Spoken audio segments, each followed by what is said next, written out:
Hello, ladies and gentlemen of YouTube. So I've had a couple thoughts rolling into my head the last couple days. I'm kind of tempted to use the load terminals on my charge controller just so that I know, how much power I'm pulling from it and how much power I'm putting into the batteries.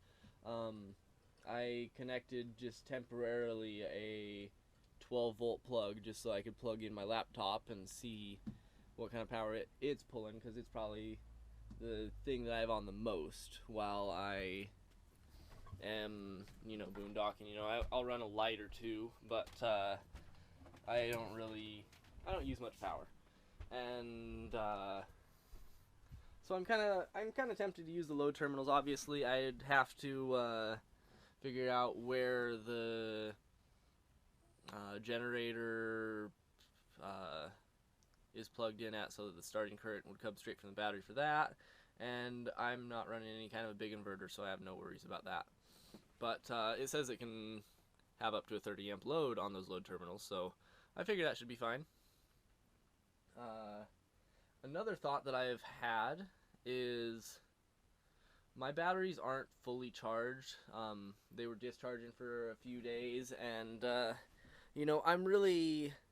I'm not very confident in my factory charger that came with the coach, and I had it charging for about a week plugged in, and I really don't know if my batteries were full from that or not, because right now it's saying that I have let's see, might as well look, a 56% state of charge, and I don't know exactly how accurate that is either, but I am wanting to eventually get a nice meter with a shunt. I can't remember what the brand was, but get one of those nice meters, and that would be a much more reliable system that you could trust.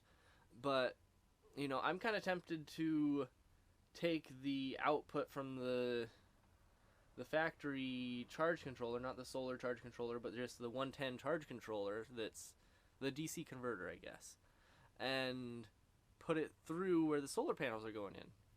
I don't really see anything that would be a problem with that, unless the factory DC converter in the motorhome is smarter than I realize, but I really feel like it's just a dumb system, because it just seems to always put it at 13.6 volts, and I don't know if it's changing the amperage or not, because I don't have any kind of a meter on it, but I'm kind of curious. And if I throw it through solar charge controller, start up the generator at night, and then I'd be able to see what it's doing as far as charge.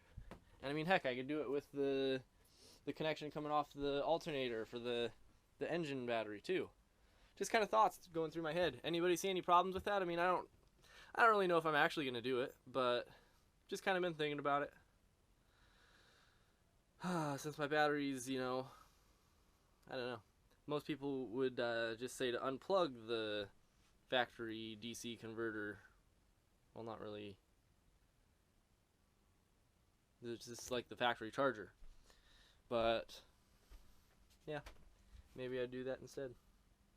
What do you guys think? Are my ideas ridiculous? Am I thinking too much? I don't know. Well, I hope you guys are having a great day. It is cloudy again here. I'm just in the Lowe's parking lot.